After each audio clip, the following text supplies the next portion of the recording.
একটা সেকেন্ডের জন্য আপনি বিএনপি বলেন, আওয়ামী লীগ বলেন, জাতীয় পার্টি বলেন, আর্মি বলেন, বিজিবি বলেন, র্যাব বলেন, পুলিশ বলেন, কারোর মেয়ের ইজ্জতের নিরাপত্তা নাই। কিন্তু কোরআন বলতেছে আয-যানিয়াতু ওয়াজ-যানি, এই কোরআনের আইন, কেউ যদি বিয়ের আগে জিনা করে তাহলে কোরআন অনুযায়ী 100 খানা চাবুক মেরে পিঠের চামড়া উঠিয়ে দাও। আর কেউ যদি বিয়ের পরে জিনা করে তাহলে ওকে বুক পর্যন্ত মাটিতে পুঁতে, সুপ্রিম কোর্ট বা জজ কোর্টের সামনে বুক পর্যন্ত মাটিতে পুঁতে এদেশের আম পাবলিক পাথর মেরে মাথার খুলি উল্টায় দিয়ে পৃথিবীর থেকে বিদায় করে দেবে। আর এই বিচারটা লাইভ সম্প্রচার হবে সমস্ত মিডিয়ায়। বলেন তো পরের দিন থেকে আপনার মেয়ে 7টা কেন 8টায় বাড়ি আসবে? এদেশের কেউ কি আপনার মেয়ের দিকে চোখ তুলে তাকাবে? আরো জোরে বলেন, তাকাবে? চাইলে বোঝা গেল কোরআনের আইন কায়েম হলে শুধু তাবলিগ জামাতের লাভ না, কোরআনের আইন কায়েম হলে শুধু ফুরফুরানাদের লাভ না, কোরআনের আইন কায়েম হলে শুধু জামাত ইসলামের লাভ না।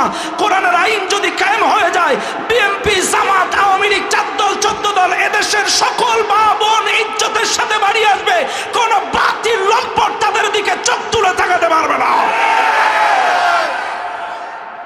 এই সূরাতুল আনআমের 151 এবং 52 দুটি আয়াত তেলাওয়াত করে ওই জাতির মানুষদেরকে আল্লাহ পাক শোনাতে বললেন, নবী তুমি 51 আর 52, 151 আর 52 এই দুইটি আয়াত তেলাওয়াত করে এই জাতির মানুষদেরকে একটু শোনায়া দাও। মনে রাখবেন, এই দুইটি আয়াত এতটাই গুরুত্বপূর্ণ, এটা শুধুমাত্র শেষ জামানার শেষ নবীর কাছে কোরআনুল কারীমে নাজিল হয়েছে তা না, তাফসীরের মধ্যে পাওয়া যায়।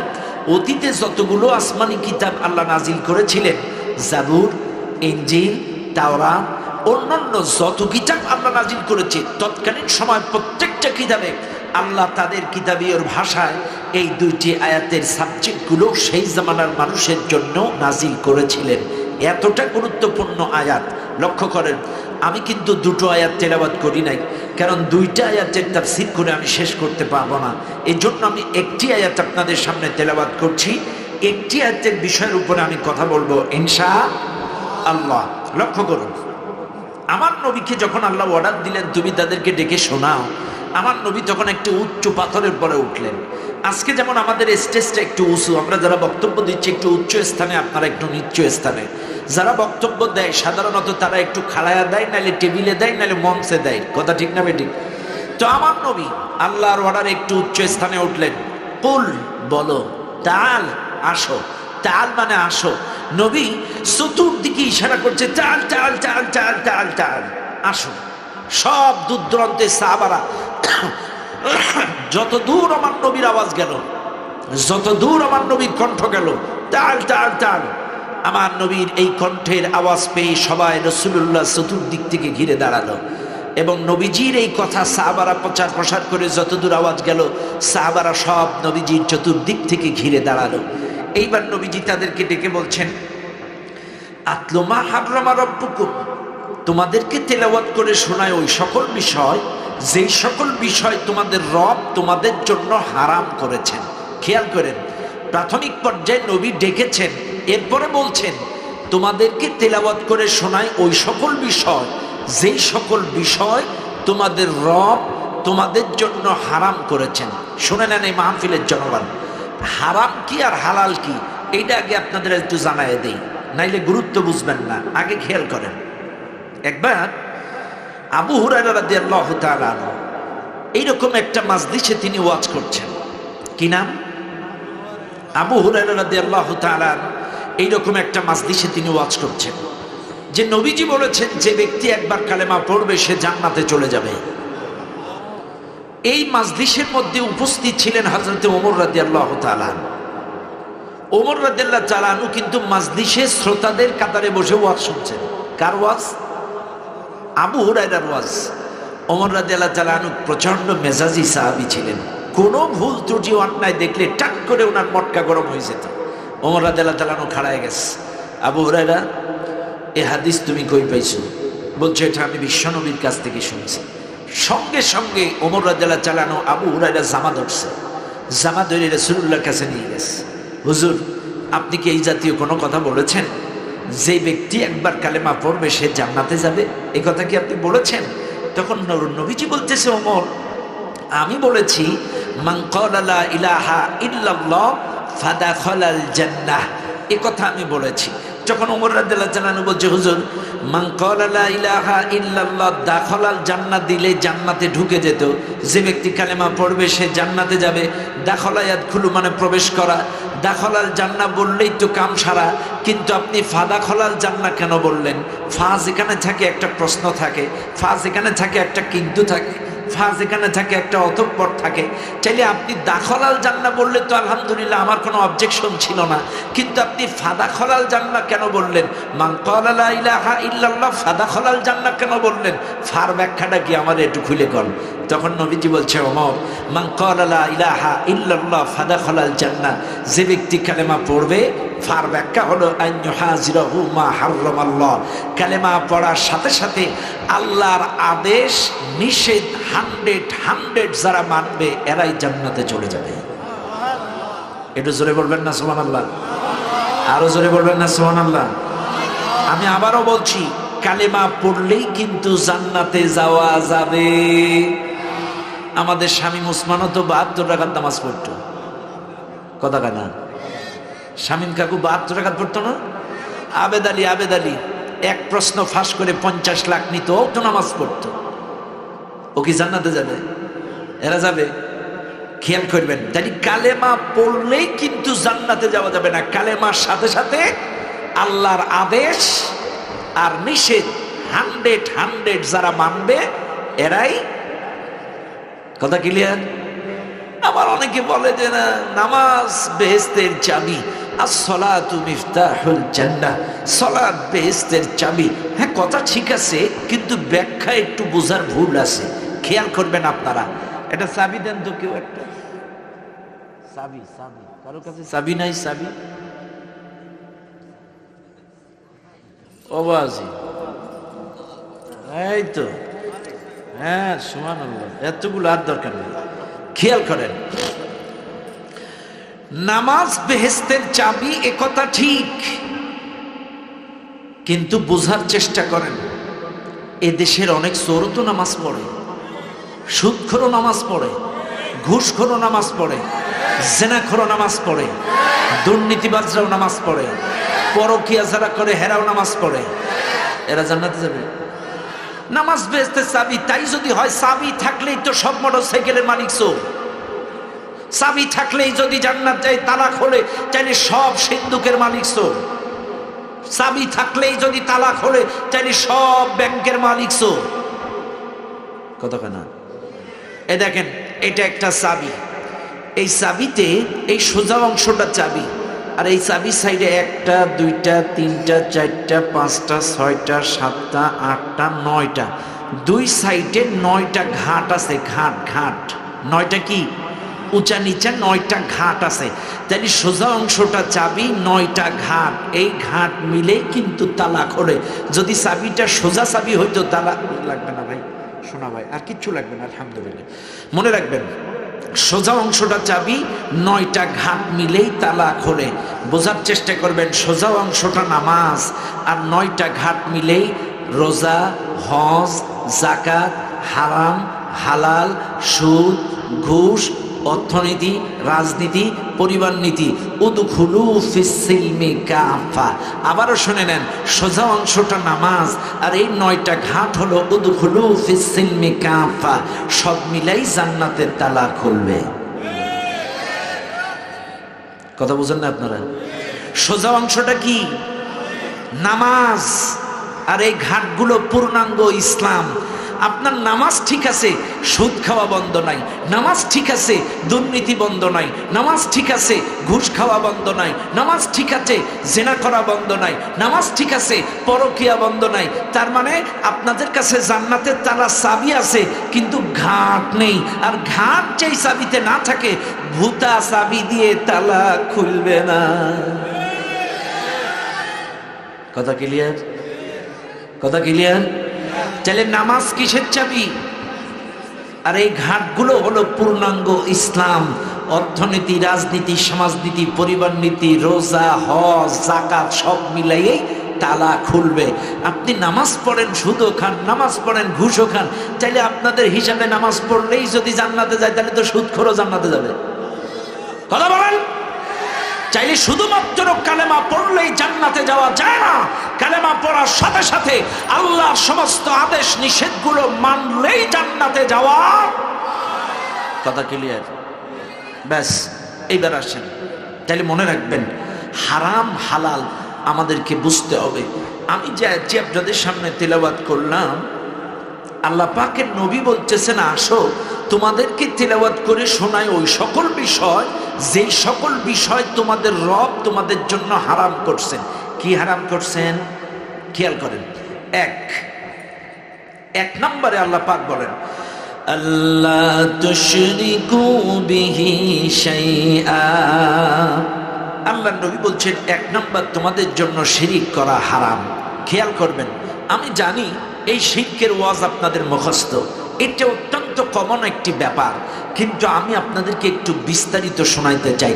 খেয়াল করবেন, এই মাহফিলে যারা আছেন, শিরিক কিন্তু হারাম। শিরিক কি? শিরকের অর্থ হলো অংশীদারিত্ব করা, শিরকের অর্থ হলো ভাগাভাগি করা, শিরকের অর্থ হলো সমান সমান করা। কার সাথে? আল্লাহর কর্তৃত্ব ক্ষমতার সাথে, রুবুবিয়্যাতের সাথে, উলুহিয়্যাতের সাথে, আল্লাহ জাতের সাথে এই দুনিয়ার কাউকে সমান করা, এটার নামই হচ্ছে শিরিক, অংশীদার সাব্যস্ত করা। এক কথাই বলে গেলাম।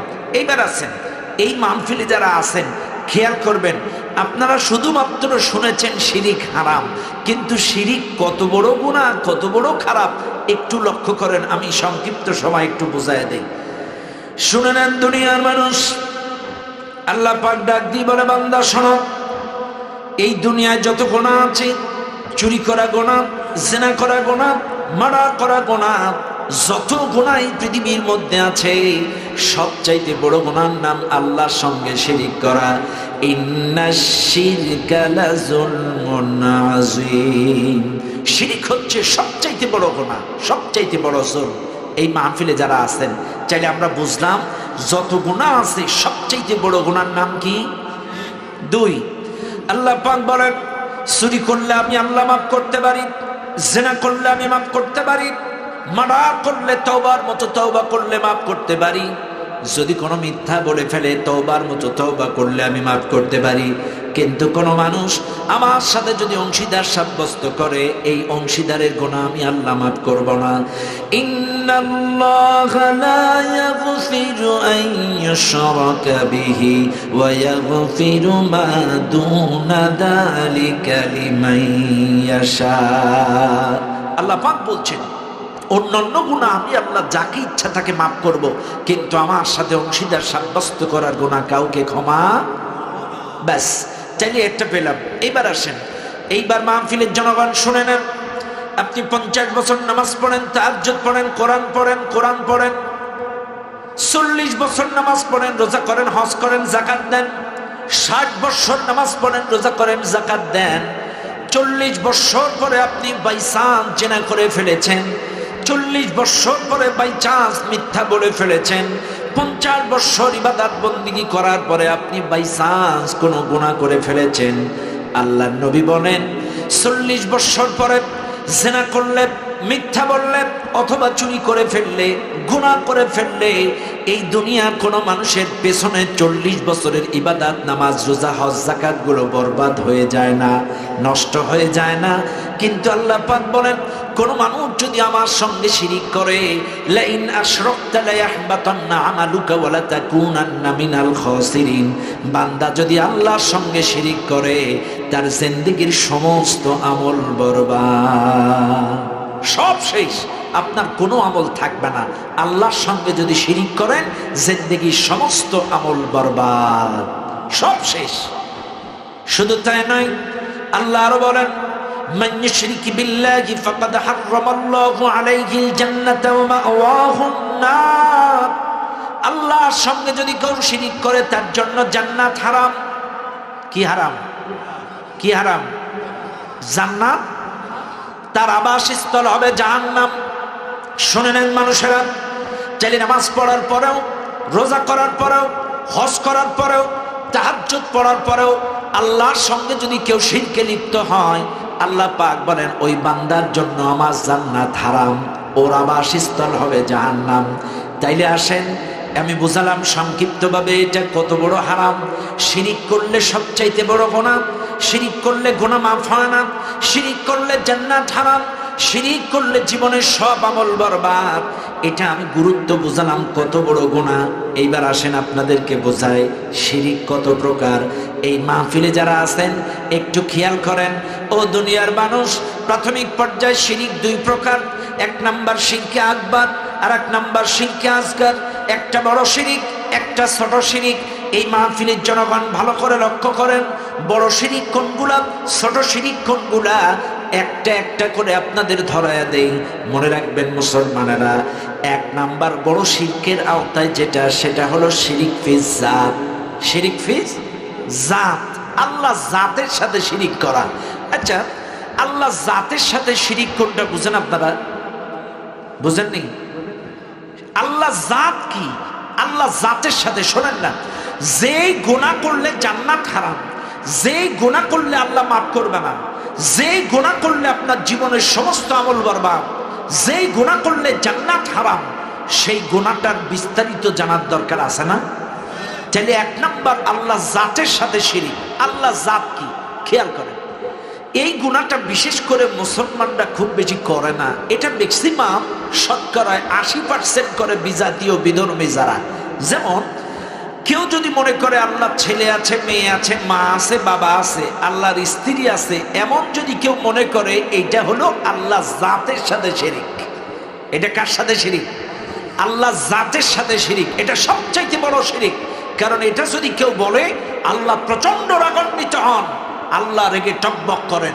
যদি কেউ মনে করে আল্লাহর ছেলে আছে, মেয়ে আছে, এটা যদি কেউ বলে, এটা অবশ্য মুসলমানরা বলে না, এই গুনাহটা ম্যাক্সিমাম ইহুদি খ্রিস্টানরা করে। যেমন ইহুদিরা বলে, ওয়াকালাতিল ইয়াহুদু উযাইরুন ইবনুল্লাহ, উযাইর আলাইহিস সালামের, ওই ইহুদিরা বলতো উযাইর আলাইহিস সালাম আল্লাহর সন্তান। কোন নাউজুবিল্লাহ। এবং খ্রিস্টানরা বলে, ওয়াকালাতিন নাসারাল মাসীহ ইবনুল্লাহ, খ্রিস্টানরা বলে ঈসা আলাইহিস সালাম আল্লাহর সন্তান। কোন নাউজুবিল্লাহ। আসলে কি আল্লাহ ছেলে আছে, মেয়ে আছে, মা আছে, বাবা আছে? আল্লাহ কয়জন? আরো জোরে, আরো জোরে। আল্লাহ পাক বলেন, কুল হুয়াল্লাহু আহাদ আল্লাহুস সামাদ লাম ইয়ালিদ ওয়া লাম ইউলাদ ওয়া লাম ইয়াকুল লাহু কুফুয়ান আহাদ। বলেন আল্লাহু আকবার। আল্লাহ সূরা ইখলাসে তার পরিচয় দিচ্ছেন, আমি এক।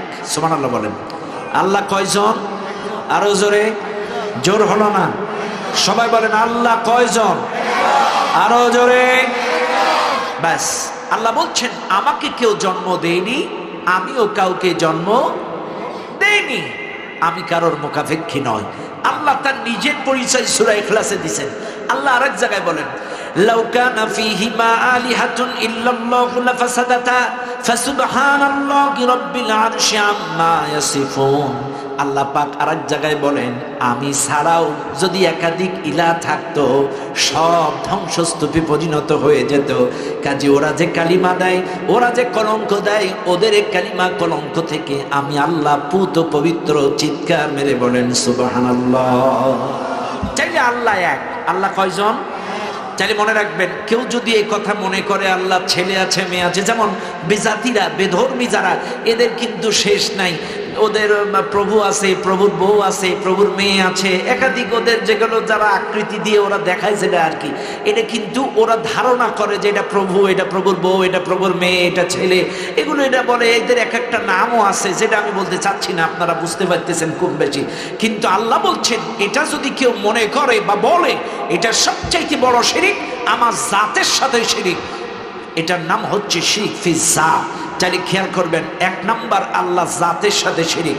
কথা ক্লিয়ার? তাহলে এটা আমরা কখনো বলবো? তাহলে ক্লিয়ার? ব্যাস, এবার আসেন দুই নাম্বার হচ্ছে শিরক ফি রুবুবিয়্যাত। রুবুবিয়্যাতটা কি খেয়াল করবেন। রুবুবিয়্যাতটা হলো আল্লাহর কর্তৃত্ব এবং ক্ষমতার সঙ্গে শিরিক। খেয়াল করবেন, আবারও বলছি, আল্লাহ কর্তৃত্ব এবং ক্ষমতার সাথে শিরিক। এবার আল্লাহ কর্তৃত্ব আর ক্ষমতার সাথে যদি এই পৃথিবীর কাউকে অ্যাডজাস্ট করে, সেটা হলো আল্লাহ রুবুবিয়্যাতের সাথে শিরিক। এবার আল্লাহ কর্তৃত্ব ক্ষমতা কি? এবার আপনারা একটা একটা করে বলেন। এই জমিন দেওয়ার মালিক কে? এটা কি বিএনপি বানাইতে পারবে? আওয়ামী লীগ পেরেছিল? জামাত ইসলাম পারবে? চরমনাই পারবে? তাবলিগ জামাত পারবে? মানুষের দ্বারা সম্ভব? ব্যাস। কিন্তু একদল কিন্তু বলতো এটা আমার বাবার দেশ। কথা কয় না? আসতে কম, শুনলে মাইন্ড করতে পারে। হ্যাঁ, এটা আর বাবার দেশ, আর বাবাই সব করে, ঠিক আর বাবার দেশ। রাগ করবেন না, আপনারা কে কোন দল করেন আমি জানি না। মনে রাখবেন, অনেকে হয়তো এইসব বললে রাগ করেন, কিন্তু আমার কথা হলো তাদের উপরে যারা এদের কথা শুনলে রাগ করেন, এই জালেমদের কথা, ওই দুঃশাসন স্বৈরা শাসন যারা চালিয়েছিল এদের কথা শুনলে যারা মাইন্ড করেন, আপনাদের কাছে আমার একটা সরল প্রশ্ন, সেই ফিরাউন মারা গেছে কবে? আবু লাহাব মারা গেছে কবে? আবু জেহেল মারা গেছে কবে? তাইলে আবু লাহাব মারা গেল ১৫০০ বছর আগে। তার আলোচনা যদি এখনো হয়, তাব্বাত ইয়াদা আবি লাহাবিন ওয়া তাব্বা মা আগনা আনহু মালুহু ওয়া মা কাসাব। কথা কেন?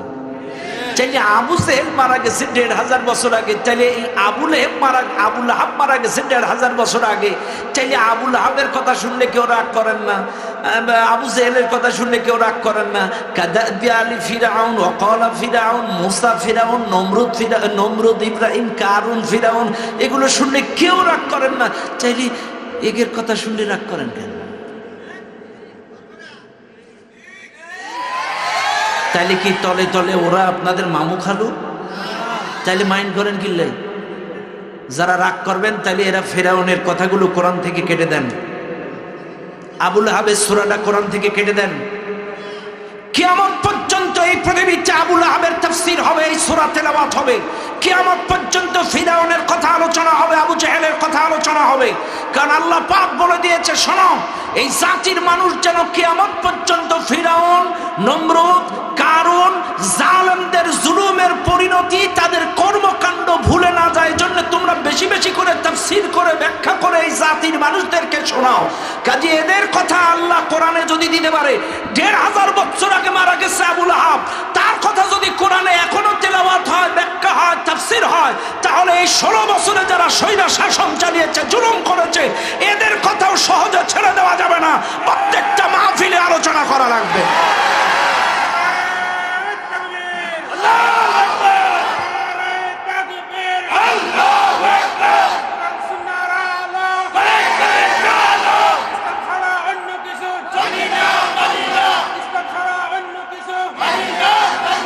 তবে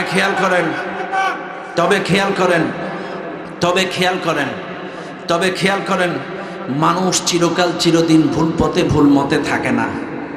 আপনি যদিও থেকেও থাকেন বা ছিলেন, আল্লাহ কোরআনে আপনাদের জন্য একটা সলিউশন দিয়েছে, ফামান তাবা মিন বাদি যুলমিহি ওয়া আসলাহা ফাইন্নাল্লাহা ইয়াতুবু আলাইহি। কোরআন বলছে, জালিম যদি জুলুম করার পরে অনুতপ্ত হয়ে, অনুশোচিত হয়ে, তওবা করে যদি ফিরে আসে, আল্লাহ বলছেন আমি আল্লাহ তাদেরকে মাফ করে দেব। চাইলে যদি কেউ তাদের সাথে থেকে থাকেন, জুলুম করেও থাকেন, তাইলে তওবা করে ফিরে আসেন। আর যদি না আসেন, মান তাশাব্বাহা বিকওমিন ফাহুয়া মিনহুম, যার সাথে যার মহাব্বত তার সাথে তার কিয়ামত। আপনি যতই নামাজ রোজা করেন, ওই জালেমদের সাথেই আপনাকে আসর নাসর করা হবে, ওই জুলুমবাজদের সাথেই আপনার কিয়ামত হবে। যদি তওবা করে ফিরে না আসেন, যদি আল্লাহর দিকে ফিরে না আসেন, কোরআনের দিকে ফিরে না আসেন, আল্লাহর দিকে ফিরে না আসেন, ওই জালেমদের সাথেই আপনাদের হাসর নাসর হবে। কারণ এটা আমার কথা না। ইয়াউমা নাদউ কুল্লা উনাসিম বিইমামিহিম ফামান উতিয়া কিতাবাহু বিয়ামিনিহি ফাউলাইকা ইয়াকরাউনা কিতাবাহুম ওয়ালা ইজলামুনা ফাতিলা। আল্লাহ বলছেন, স্মরণ করো ওই দিনের কথা, যেই দিন প্রত্যেকটা দলের নেতা সহ ডাক দেওয়া হবে। আপনি যেই নেতার সাথে ছিলেন, ওই নেতা সহ ডাক দেবে। আপনি সারা জীবন চলবেন ওদের সাথে, আর হুজুরদের জুমাই জুমাই বছরে বছরে এসে বলবেন, হুজুর কিয়ামতের দিন একটু পাঞ্জাবির কোনাকুনি ধরে নিয়ে যাবেন। রে বাপ্পা,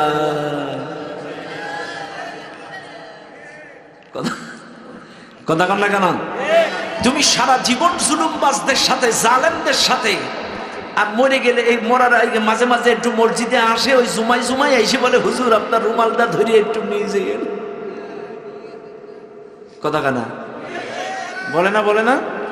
ভাইজান আমার কথায় রাগ করবেন না আপনারা। আমার কথা হলো এই দুনিয়াটা 2 দিনের। এই দুনিয়াটা কয় দিনের? 2 দিনের। আজ আছি কাল নাই। জীবনের সব ক্ষেত্রে আমরা ভালো মানুষদের সাথে চলবো। ইয়া আইয়ুহাল্লাযীনা আমানুত্তাকুল্লাহ ওয়া কুনু মা'আস সাদিকিন। আল্লাহ বলছেন, হে ইমানদারগণ, আমাকে ভয় করো, সত্যবাদীদের সাথে চলো। এইবার আপনারা বলেন, সত্যবাদী কারা? কোরআন দিয়ে কথা বলে যারা। সত্য পথে ডাকে কারা? কোরআন দিয়ে ডাকে যারা। সত্য সমাজ চাই কারা? কোরআনের সমাজ চাই যারা। তো কথা তো ক্লিয়ার। আপনি যদি ইমানদার হন, মিথ্যাবাদীর সাথে চলতে পারবেন না। আপনি যদি ইমানদার হন, অবশ্যই সত্যবাদীর সাথে চলা লাগবে। আপনার ভিতরে যদি তাকওয়া থাকে, অবশ্যই আপনাকে সত্যবাদীদের সাথে চলা লাগবে। আবারও বলছি, এই কোরআনের মধ্যে কোনো মিথ্যা কথা আছে? এই কোরআনটা কার? সবাই বলেন। চাইলে এই কোরআন দিয়ে যদি কাউকে ডাকে, চাইলে এই ডাকটা কার ডাক? কার ডাক? এই কোরআনের সমাজ যদি চায়, এটা কার সমাজ? আচ্ছা, আপনারা একটু আপনাদের বুঝায়। অনেকে রাগ করে যে হুজুর আপনারা খালি এগুলো করেন ওগুলো করেন। আচ্ছা, কোরআনের সমাজ, আল্লাহর আইন, এটা তো লিগ্যাল কথা, এটা তো লিগ্যাল ব্যাপার। এটা সাপোজ, এ ভাই আপনার নাম কি? হ্যাঁ, কি করেন আপনি? বড় ব্যবসা। আচ্ছা, বড় ব্যবসায়ী এটা দেন তো, আপনি কি করেন? বাজান ও বাবাজি, আপনার কি ব্যবসা? Rice mill. বাড়ি কয়তলা? 2-4 তলা নেই? কয়তলা? 4-5 তলা। ব্যাস, খেয়াল করেন, আপনারা খেয়াল করেন। আমার এই বাজানের বাড়ি কয়তলা? সবাই বলেন। 5 তলা তো? ব্যাস।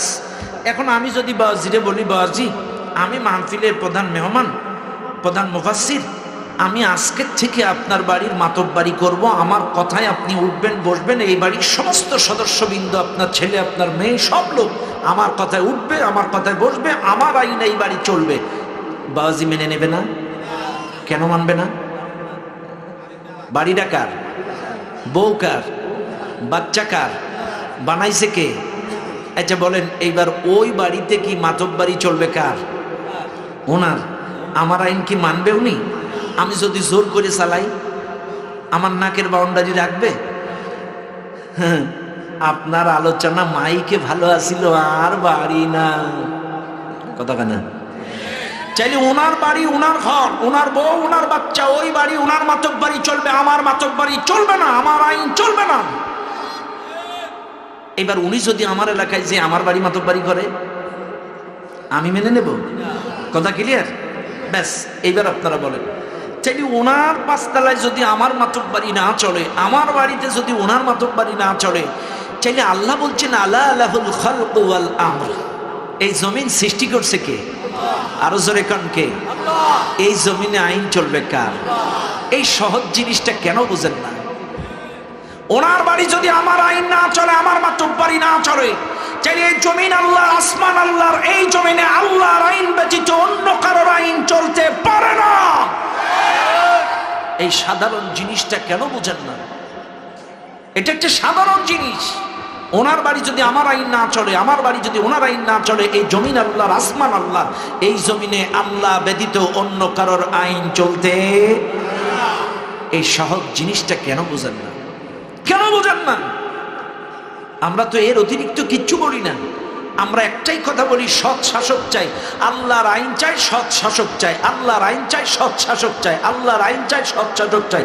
আচ্ছা, আপনি বলতেছেন দুর্নীতি মুক্ত দেশ চাই, আপনি বলতেছেন চাঁদাবাজ মুক্ত দেশ চাই, আপনি বলতেছেন শোষণ মুক্ত দেশ চাই, আপনি বলছেন জুলুম মুক্ত দেশ চাই, অথচ সৎ শাসক এটা চাই না। আচ্ছা, আমার কথা জবাব দেন তো আপনারা। আপনার বাড়ি একটা কর্মচারী লাগবে, এলাকার মানুষকে বলে, একটা ভালো সৎ দেখে কর্মচারী খুঁজে দিও। কি? বাদ দিলাম। আপনার মেয়েটার 18 বছর বয়স। হুজুর আপনার নাম কি? মোস্তফা কামাল ভাই। উনি মসজিদের ইমাম।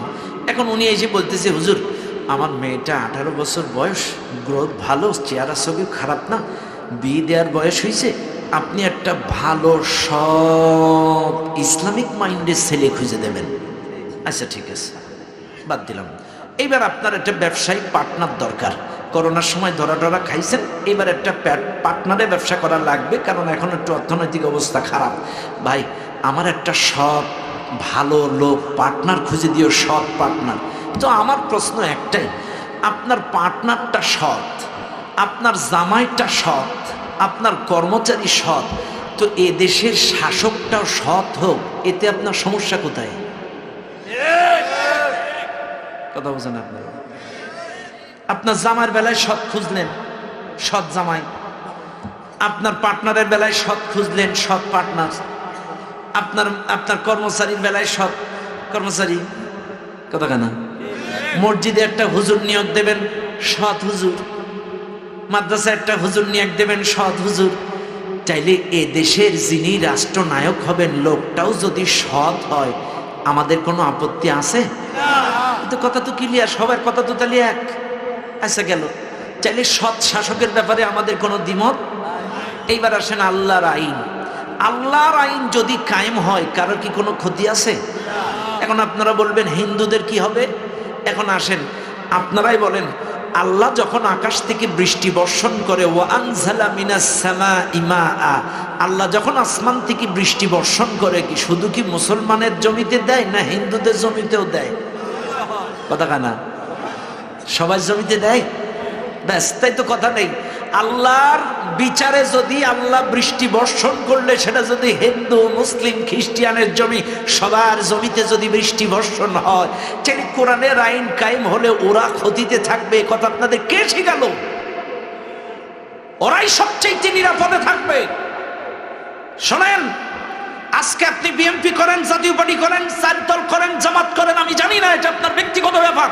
কিন্তু আপনি বুকে হাত দিয়ে বলেন, আপনার মেয়েটা সামনে এসএসসি পরীক্ষা দিবে, বিকাল 4টায় কোচিং করতে যায় এখান থেকে 10 কিলো দূরে, সন্ধ্যা 7টায় কোচিং করে বাড়ি আসে।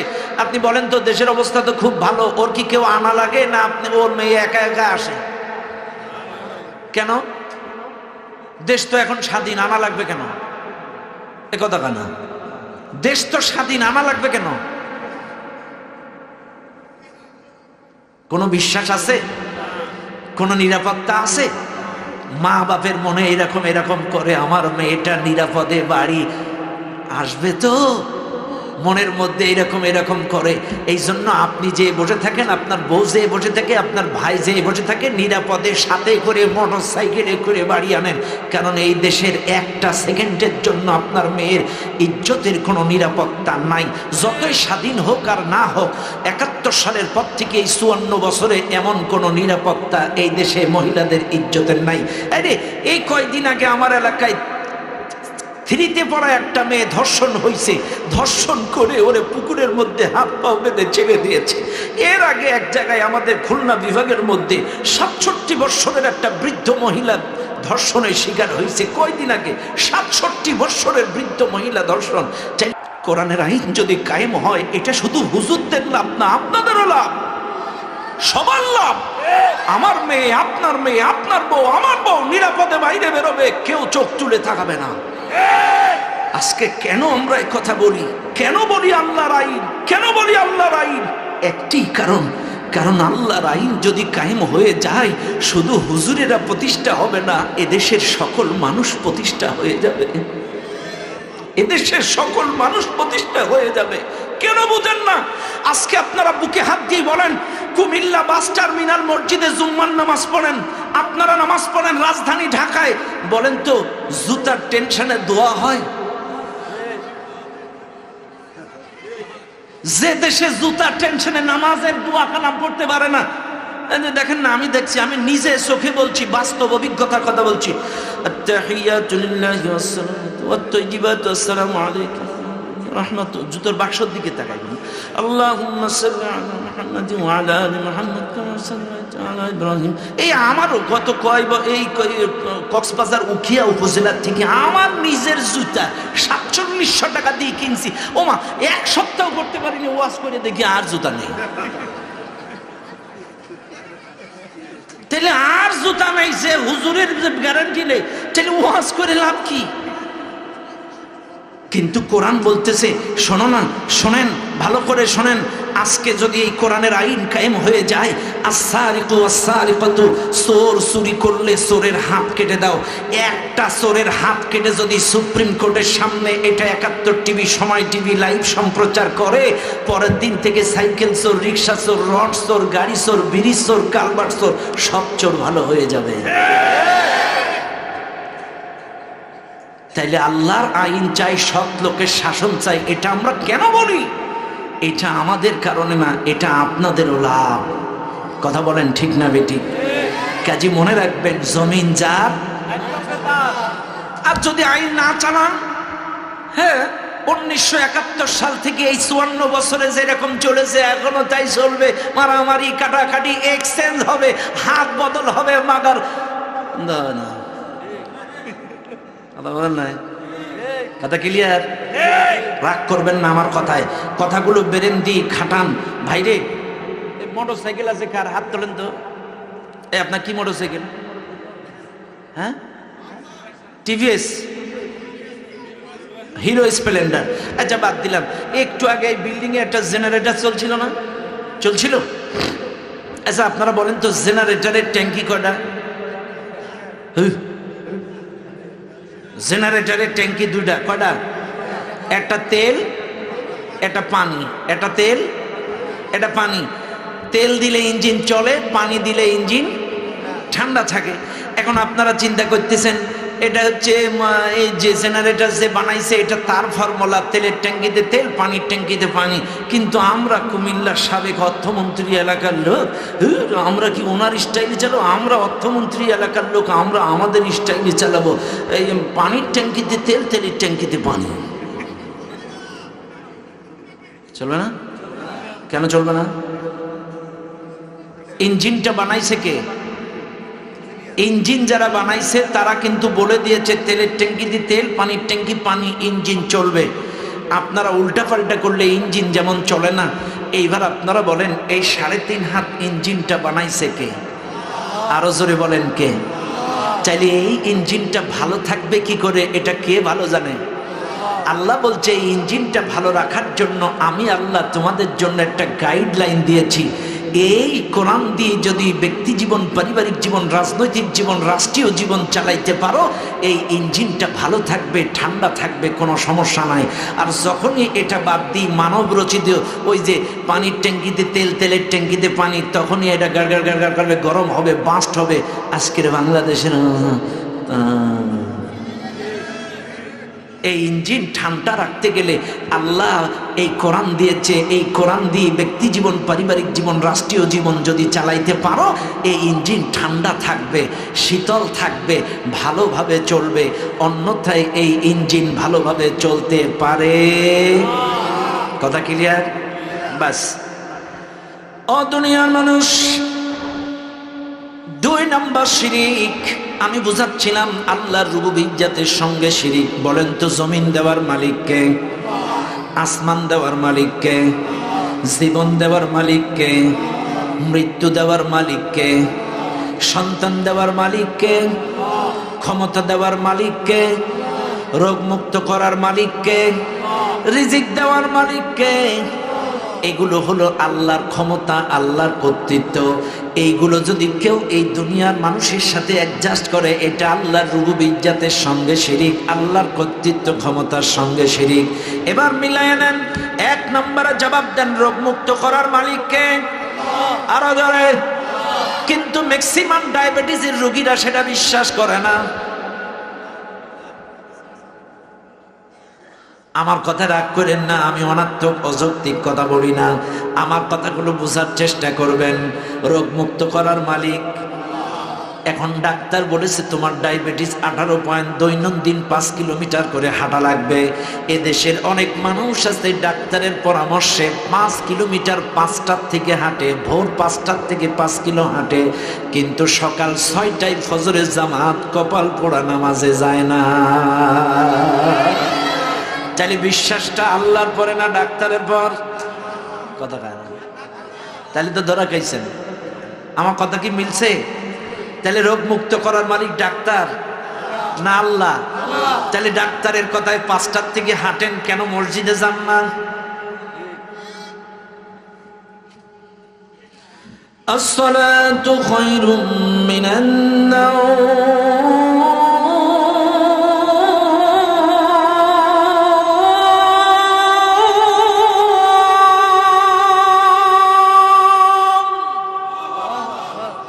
ডাকটা কার? অথচ সকাল 5টায় অ্যালার্ম দিয়েছেন, ডাক্তারের অ্যালার্ম।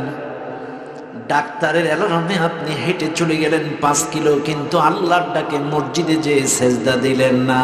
এবার বলেন তো ডাক্তারের ডাক্তারকে? মাদ্রাজ আমেরিকার ডাক্তার ফেল করতে পারে, লন্ডনের ডাক্তার ফেল করতে পারে, কিন্তু আমার মালিক এমন একটা ডাক্তার, জীবনের ভেতর থেকে মৃত্যু বার করে, মৃত্যুর ভেতর থেকে জীবন বার করে। ওয়া ইদা মারিদতু ফাহুয়া ইয়াশফিন। আল্লাহ বলছেন রোগ হলে রোগ মুক্ত করি আমি আল্লাহ।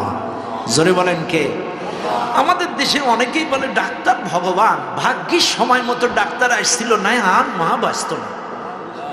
একথা বলে না? একথা কেন কেন? সময় মতো ডাক্তারের কাছে না আসলে আমার বাবা বাঁচত না।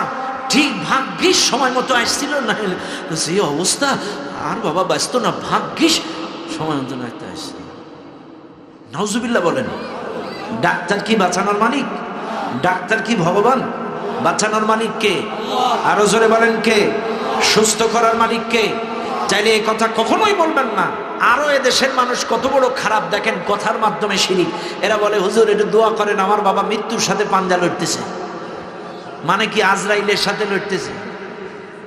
এটা পাঞ্জা বলে না? এটা না, আমার বাবা মৃত্যুর সাথে পাঞ্জা মানে আজরাইলের সাথে লড়াই করছে। এই যে বারে নাউজুবিল্লাহি মিন যালিক।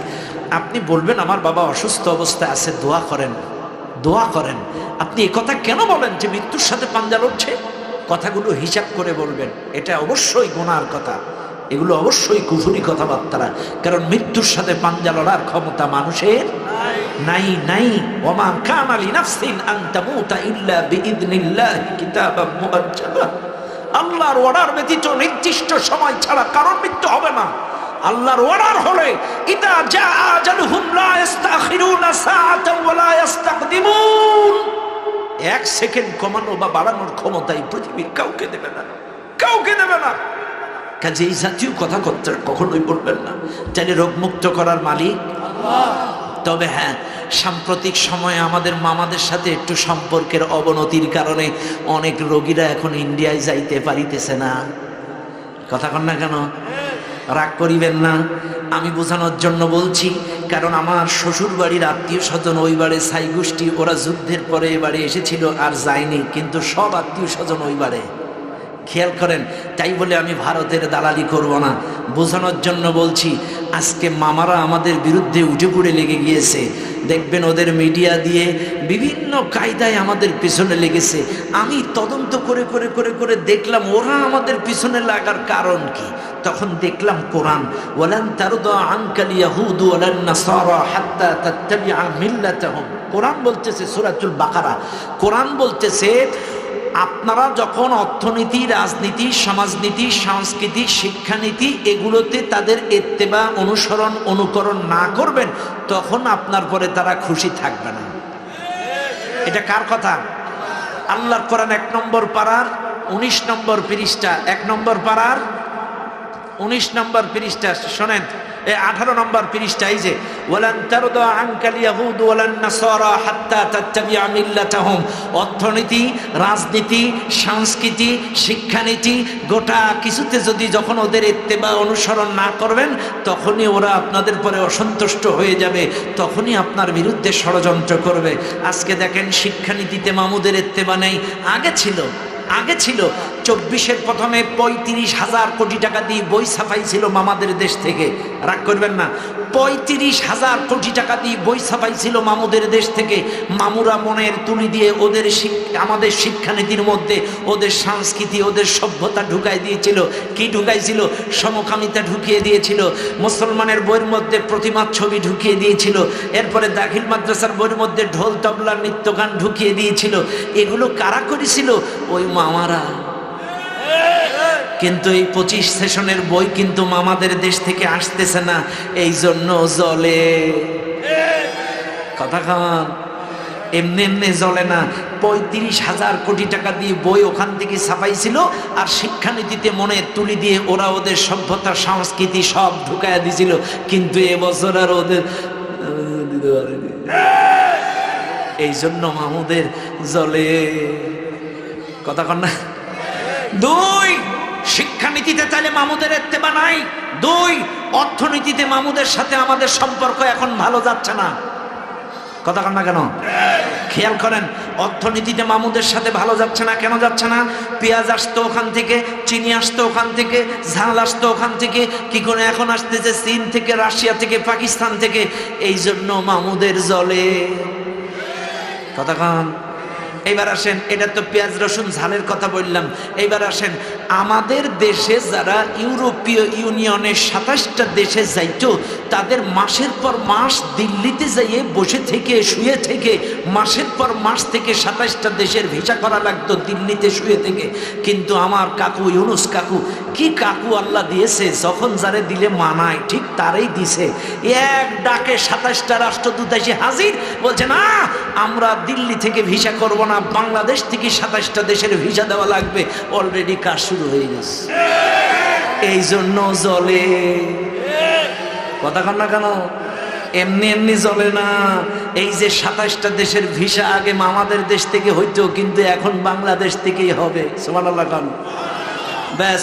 এবার আসেন কসমেটিক্স, শ্যাম্পু, নিউ মার্কেটের কাপড় চোপড় কারা কিন্তু এগুলো ম্যাক্সিমাম এই কুমিল্লা, ব্রাহ্মণবাড়িয়া, এই কলকাতা, ঢাকা, এই ঢাকার আশপাশের লোক মার্কেট করতে কোথার থেকে?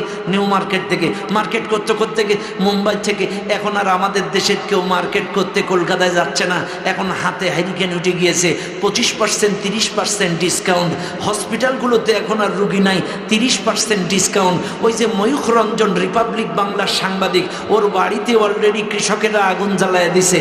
শুভেন্দু অধিকারী যে বড় বড় কথা বলছিল, এরে অলরেডি জুতা পিটাই একবার হয়ে গেছে, আর যেখানেই পাচ্ছে সেখানেই তাড়াচ্ছে। বলছে তোর কারণে আমাদের বাংলাদেশিদের সাথে আজকের আমাদের সম্পর্ক খারাপ, তোদের কারণে, তোদের অপপ্রচারের কারণে আমাদের সাথে সম্পর্ক খারাপ। এই ময়ূখ রঞ্জনের বাড়িও জ্বালাইছে, আবার এই শুভেন্দু অধিকারীকে একবার পিটাইছে, আবার যেখানে পাচ্ছে তাড়াচ্ছে। শোনেন, আমরা চাই না কারোর সাথে সম্পর্ক খারাপ হোক, তবে সম্পর্ক হবে, তবে প্রভু কৃতদাসের না। ইনশাল্লাহ যতটুকু দরকার বাণিজ্যিক বন্ধুত্ব যতটুকু দরকার ততটুকু হবে, এর বেশি আমাদের সাথে আর সম্পর্ক হবে না। আপনি বললেন হুজুর আপনার না শ্বশুর বাড়ি? আরে শ্বশুর বাড়ি তো কি হয়েছে, দেশ আগে, দেশ বাঁচলে শ্বশুর বাড়ি আবার হবে। কথা কোন ঠিক আছে না? আমার কিন্তু সবচাইতে একটা দিক ভালো লাগছে। কোন দিক জানেন? মামুদের সাথে সম্পর্ক খারাপ হওয়াতে মাদক কিন্তু অনেকটা কম আসতেছে। কথা কন না কেন? মাদকের চোরাচালান, ফেন্সিডিল এগুলো কিন্তু একটু কম আসতেছে, কারণ ম্যাক্সিমাম মাদকগুলো সাপ্লাই দেয় এক হলো মায়ানমার, আর এক হলো মামুরা। এই দুটো দেশ থেকে মাদক আসে বেশি। এখন মায়ানমার থেকেও খুব বেশি আসছে না, কারণ আরাকানে তোলপাড় চলতেছে স্বাধীন করা ব্যাপারে। এই জন্য আরাকান এই মায়ানমার সাইড দিয়েও আসতেছে না, এদিকে মামুদের সাথে ওর দোড়া টানা সম্পর্ক, বর্ডার এখন কড়াকড়। আমি বলছি আল্লাহ, এদেশের যুবকগুলো আর 2 বছর যদি এরকম থাকে, ওরা মাদক মুক্ত হয়ে যাবে। কতক্ষণ ঠিক না বেটি? মাদক মুক্ত হয়ে যাবে, আমার ছেলেগুলো, আমার ভাইগুলো সব মাদক মুক্ত হয়ে যাবে। এদিকে আরাকানও এরকম থাক, এরা ওই রকম থাক, তাইলে মাদকের চালান বন্ধ, বর্ডার কড়াকড়। কতক্ষণ ঠিক না বেটি? কাজে আমি মাঝে মাঝে দুঃখে একটা গান গাই, বলবো? আমার দেশটা ভালো আছে বলে, আমার দেশটা সুখে আছে বলে, তোমরা কেন জ্বলো, তোমার কেন জ্বলে রে মামু, তোমার কেন জ্বলে, তোমার কেন জ্বলে রে মামু, তোমার কেন জ্বলে। কোরআন শিক্ষা বাংলাদেশে বাধ্য করছে বলে, তোমার কেন জ্বলে রে মামু, তোমার কেন জ্বলে।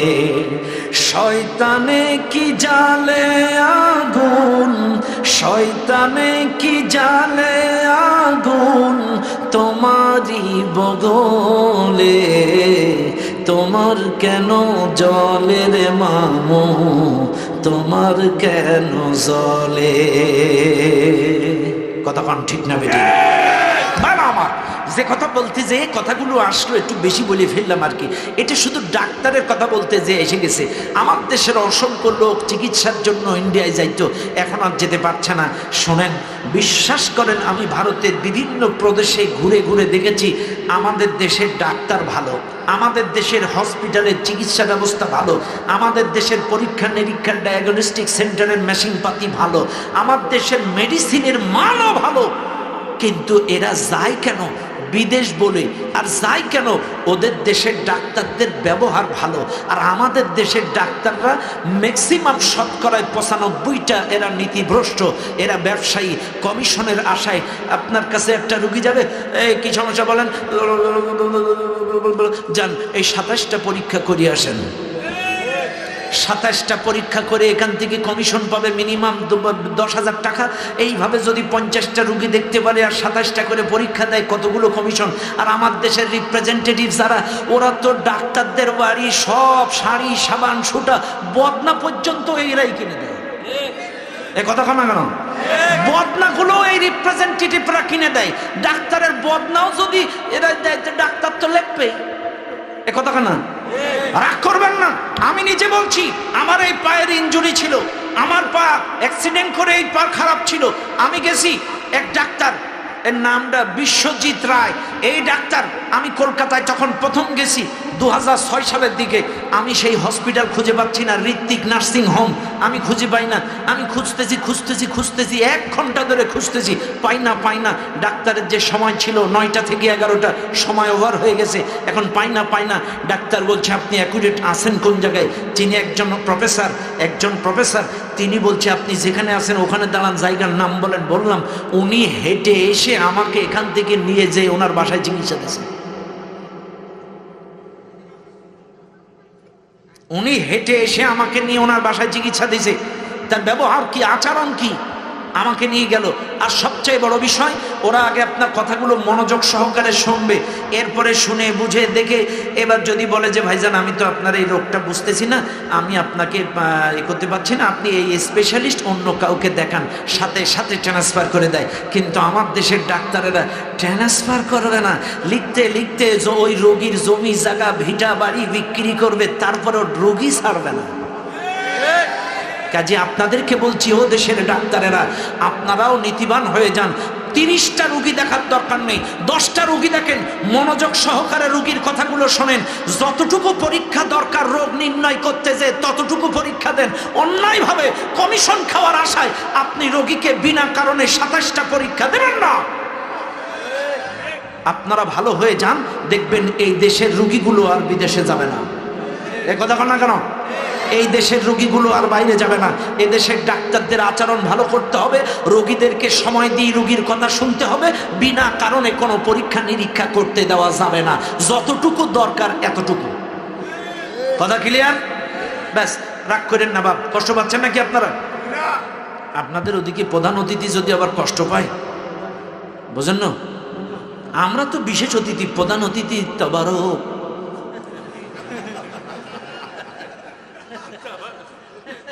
কারণ আমরা বিশেষ অতিথি, প্রধান অতিথি তাবারক। যদি উনি মাইন্ড করে আবার গন্ধ ছড়ায় দেয়, তখন আপনারা আবার খাইতে পারবেন না। এই জন্য প্রধান অতিথিরও একটা হক আছে। কথা ঠিক আছে না? নাই আর দরকার নেই নাকি বাবাজি? চালাই যান, আর কানা চালাই যান। চলবে ভাইরা আমার। কথায় কথা বেড়ে যায়। চাইলে রোগ মুক্ত করার মালিককে, আরো জোরে বলেন কে? ডাক্তার আল্লাহ। কথা ক্লিয়ার? ওয়াইদা মারিতু ফাহুয়া ইয়াশফিন, তোমাদের রোগ হলে রোগ মুক্ত করি আমি আল্লাহ। 2, রিজিক দেওয়ার মালিক কে? Member, chairman, councillor, commissioner. না বলেন যে ভাগ্যিস মেম্বার একটা 10 টাকা চাউলের কার্ড দিছিল, না খেয়ে মরতাম।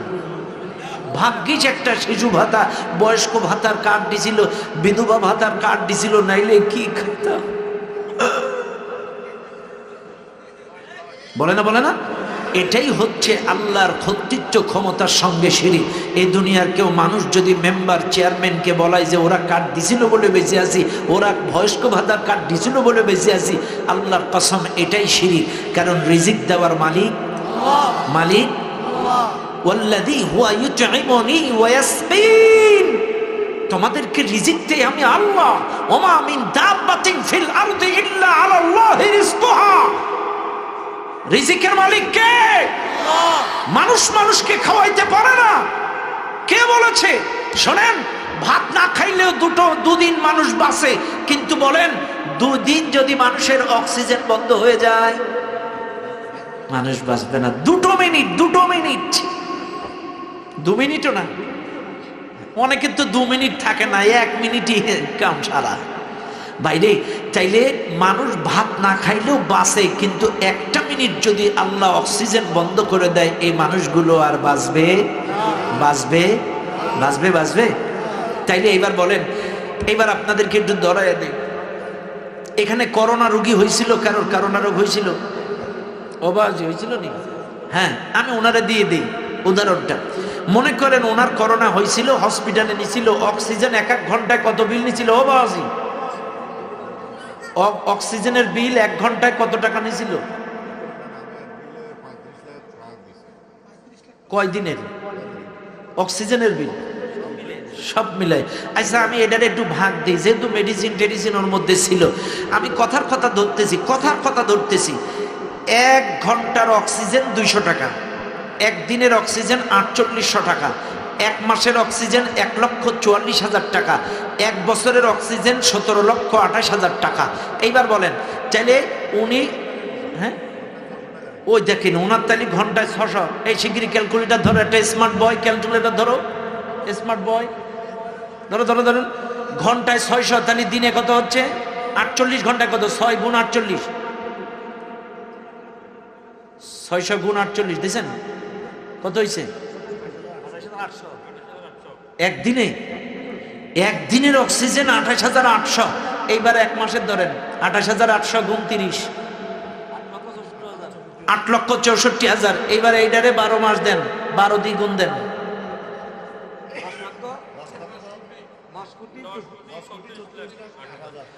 10,34,08,000 ওনার 1 বছরের অক্সিজেনের বিল। খেয়াল করেন, এটা তো লোকাল কুমিল্লার হসপিটালের বিল। আরো যদি এটা ইউনাইটেড বাই স্কয়ার হইতো রে বা, এটা তো কুমিল্লার হসপিটাল, যদি ইউনাইটেড অথবা স্কয়ার হইতো তাহলে আরো বাইরে যাইতো।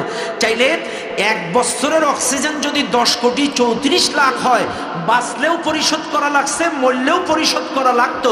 এইবার বলেন 50 বছর 60 বছর অনেকের বয়স, আপনার কয় টাকা দিছেন আল্লাহকে? 50 বছর ধরে আপনি অক্সিজেন খাচ্ছেন, 60 বছর পরে কোনদিন আজরাইলকে এসে বলেছে এই এত টাকার অক্সিজেন খাইছো 60 বছরে, এই টাকা দে তারপরে মর? বলেছে কাউকে? চাইলে যে আল্লাহ এতগুলো অক্সিজেন আপনাকে আমাকে বিনামূল্যে দিল, আপনি কি দৈনন্দিন 75টা মিনিট তার জন্য বরাদ্দ করতে পারেন না? মাত্র 75 মিনিট। যে আল্লাহ আপনাকে ভ্যান চালানোর, চাকরি করার শক্তি দিল, যে আল্লাহ আপনাকে কষ্ট করার শক্তি দিল, সেই মালিকের জন্য 15 মিনিট করে একা অক্তে 5 অক্তে 75 মিনিট, 24 ঘন্টার মধ্যে 75টা মিনিটকে আপনি আল্লাহকে দিতে পারেন না?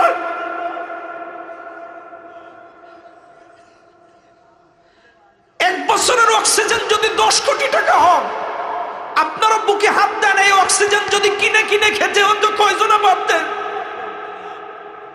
কয়জনা পারতেন? এটা মানুষের দ্বারা সম্ভব নয়। 1 বছরের অক্সিজেন যদি 10 কোটি টাকা হয়, তাহলে আপনি 60 বছরে অক্সিজেন কেমনে বাঁচতেন? বিনা মূল্যে যে মালিক দিচ্ছে, ওই মালিকের জন্য মাত্র 75 মিনিট আপনাদের কাছে চাচ্ছি। দৈনন্দিন 5টা ওয়াক্ত নামাজ আল্লাহর ঘরে জামাতে পড়েন। বান্দা যখন মনোযোগ দিয়ে আন্তরিকতার সাথে আজান শুনে মসজিদে যায়, বান্দার সমস্ত গুনাহগুলো আল্লাহ তার ঘাড়ের উপরে রেখে দেয়। বান্দা যখন সেজদায় যায়, ঘাড় থেকে ময়লাগুলো সব পড়ে যায়। নামাজ পড়বেন ইনশাল্লাহ। একটু দুহাত তুলে দেখান তো ভাই, পড়বেন? বলেন আল্লাহ আগামী ফজর থেকে স্বেচ্ছায় সজ্ঞানে 5 ওয়াক্ত নামাজ মৃত্যুর আগ পর্যন্ত জামাতের সহিত আদায় করব ইনশাআল্লাহ, ইনশাআল্লাহ। বলেন আমিন, আল্লাহুম্মা আমিন। বাইরা আমার, বাবাজিনা আমার, এই তোমাদের এখানে বড্ড শব্দ হচ্ছে, কিন্তু আমি কিন্তু খেয়াল করছি তোমাদের মনোযোগ নেই এখানে। শোনা, এই সময় পাবা না, প্রতিদিন আমি আসব না, এই মাহফিল প্রতিদিন হবে না, খেয়াল করো। বাইরে আমার, মনে রাখবেন এই মাহফিলে যারা আছেন, ও দুনিয়ার মানুষ, খেয়াল করবেন প্রত্যেকটা কথা। তাহলে রিজিক দেওয়ার মালিককে। এবার আসেন, ও দুনিয়ার মানুষ, সন্তান দেওয়ার মালিককে কে? আরো জোরে বলেন। সন্তান দেওয়ার মালিক আল্লাহ। চাইলে আপনারা কেন দরবারে যান, মাজারে যান, বাবার কাছে যান। বাবা 9 বছর বিয়ে করছি, বাচ্চা কাচ্চা হয় না, ছাগল নিয়ে আসছি, একটা বাচ্চার ব্যবস্থা করেন। নাউজুবিল্লাহ। আল্লাহর নবী বলেন, জামান ইয়াজতামিউনা ফিল মাসাজিদ ওয়া লাইসা ফীহিম মুমিন। আল্লাহর নবী বলেন, শেষ জামানার মানুষগুলো মসজিদে যাবে, জমা হবে, নামাজ পড়বে, জিকির করবে, কিন্তু ওয়া লাইসা ফীহিম মুমিন, ওদের মধ্যে মুমিন খুঁজে পাওয়া যাবে না। কেন যাবে না? আল্লাহর কোরআন, ওয়া মা কানা ইউমিনু আকসারুহুম বিল্লাহি ইল্লা ওয়া হুম মুশরিকুন। এরা অধিকাংশ ঈমান আনার পরেও মুশরিক থাকবে। কেন থাকবে? ওরা নামাজ পড়ে মসজিদে, জিকির করে মসজিদে, সব মসজিদে, কিন্তু যখন বাচ্চা কাচ্চার দরকার হয়, যখন ব্যবসা বাণিজ্য লজ্জায়, যখন কোনো কিছুর দরকার হয়, তখন বাবার দরবারে। কতক্ষণ বিদেশে যাব, ভিসার দরকার, বাবার দরবারে। সন্তান হয় না, বাবার দরবারে। দেখবেন সামনে ইলেকশন আসতেছে, এমনও কিছু নেতা আছে বাবা শাহজালালের দরগা থেকে কাম শুরু করে। কতক্ষণ বাবা শাহজালালের দরগা থেকে নির্বাচনী রোডম্যাপ শুরু করে দেয়। আরে বাবা, আপনাদের উদ্দেশ্যে বলতে যাই, বলেন তো ক্ষমতা দেওয়ার মালিক কে? আরো জোরে কোন কে? কুলিল্লাহুম্মা মালিকাল মুলক তুতিল মুলকা মা তাশা ওয়া তানজিউল মুলকা মিম্মান তাশা। আল্লাহ বলছেন, সকল ক্ষমতার মালিক আমি আল্লাহ। যাকে ইচ্ছা ক্ষমতা দেয়, যাকে ইচ্ছা কেড়ে নেই। শুনে নাও, এই দুনিয়ার মানুষ, এই দুনিয়ার কোনো মানুষ, তাই সে যে দলের হোক না কেন, সে যদি মুসলমান হয়, যদি এই কথা মনে করে জনগণ সকল ক্ষমতার উৎস, এই লোকটার ঈমান থাকবে, এটাই আল্লাহর রুবুবিয়্যাতের সঙ্গে শিরক। কারণ জনগণ ক্ষমতার উৎস না, ক্ষমতার উৎসকে আরো জোরে গণকে সকল ক্ষমতার মালিক। আমাদের ম্যাডামেরা বলেছিল 41 সাল পর্যন্ত থাকবে। ক্ষমতার মালিক যদি মামারা হবে, জনগণ হবে, 41 পর্যন্ত পাইল না কেন? কথা না। চাইলে ক্ষমতার মালিক কে? 14 সালে এই দেশে আন্দোলন হয়েছে, সিয়ার কিন্তু যায় নাই। এরপরে কত আন্দোলন, মিছিল, মিটিং হয়েছে, সিয়ার যায় নাই। কিন্তু আমার মালিক আমার মালিক সিদ্ধান্ত নিয়েছে, কারণ আপনাদের কারণে। ইন্নাল্লাহা লা ইউগাইয়িরু মা বিকওমিন হাত্তা ইউগাইয়িরু মা বিআনফুসিহিম। আল্লাহ বলছেন, ওই জাতির ভাগ্য আমি ততক্ষণ বদলাই না যতক্ষণ ওই জাতি তাদের ভাগ্য বদলাইতে চেষ্টা না করে। এ দেশের সকল জনগণ, সকল ছাত্র সমাজ চেষ্টা করেছিল, রাজপথে নেমেছিল। এই জন্য আল্লাহ কোনো AK-47 বোমা, গ্রেনেড কিচ্ছু লাগে নাই। শুধুমাত্র বাচ্চাদের স্লোগানের মুখে জালেমকে খেদায়া দিয়েছে। চাইলে শুনে নাও, সকল দলের মতের পথের লোকগুলো যেমন চেষ্টা করার কারণে আল্লাহ জাতির ভাগ্য থেকে জুলুমবাজকে সরাইয়া দিল, আগামীতেও এই দেশের সমস্ত মানুষ যদি চেষ্টা করে, আল্লাহ আমরা এই দেশে কোরআনী শাসন চাই, চেষ্টা যদি করেন, আল্লাহর কসম আগামীর দেশ কোরআনের দেশ কেউ ঠেকাইতে পারবে না, কেউ ঠেকাইতে পারবে না। আগামীর বাংলাদেশ কোরআনের দেশ। আর এই জন্য প্রত্যেকের লড়াই করা লাগবে, প্রত্যেকের চেষ্টা করা। এখন আপনারা বলবেন, হুজুর আমরা চেষ্টা করব কেন? প্রশ্ন, আমরা চেষ্টা করব কেন? এখন এই মাহফিলে কাফের আছেন কারা কারা? হাত তোলেন তো। এ কাফের নেই কেউ? কেউ নেই, কেউ নেই। কথা ক্লিয়ার? এইবার বলেন ইমানদার কারা কারা? সবাই হাত তোলেন। আপনারা সবাই ইমানদার? এই সবাই তোলেন, লজ্জার কারণ নেই, আমরা সবাই ইমানদার। সবাই কি? এবার হাত নামান। আমি একটু বুঝাই নেই আগে। ইমান হলো বিশ্বাস, আর কাফের হলো অস্বীকারী, যে বলে কুফরি কাফের। এইবার আসেন, আমরা আল্লাহকে বিশ্বাস করি, রসুলকে বিশ্বাস করি, আখেরাত বিশ্বাস করি, কোরআন বিশ্বাস করি, চাইলে সবাই ইমানদার। এবার আসেন, চাইলে আল্লাহ বলতেছেন আল্লাযীনা আমানু ইউকাতিলুনা ফি সাবিলিল্লাহ, যারা ইমানদার তারা আল্লাহর কোরআনের আইন কায়েমের জন্য লড়াই করবে। হতে পারেন আপনি বিএনপি, হতে পারেন আপনি জাতীয় পার্টি, হতে পারেন আপনি জামাত। যদি আপনি ইমানদার হন, আল্লাহর কোরআনের আইন কায়েমের জন্য লড়াই করা লাগবে। কথা ক্লিয়ার? ব্যাস, আর কথা বলবো না। আমার শিরকের আলোচনা কিন্তু শেষ হয়নি। একটা পয়েন্টের উপরে কথা বলেছিলাম, মাত্র 3টা শিরকের দুটো চলতেছে মনে হয়।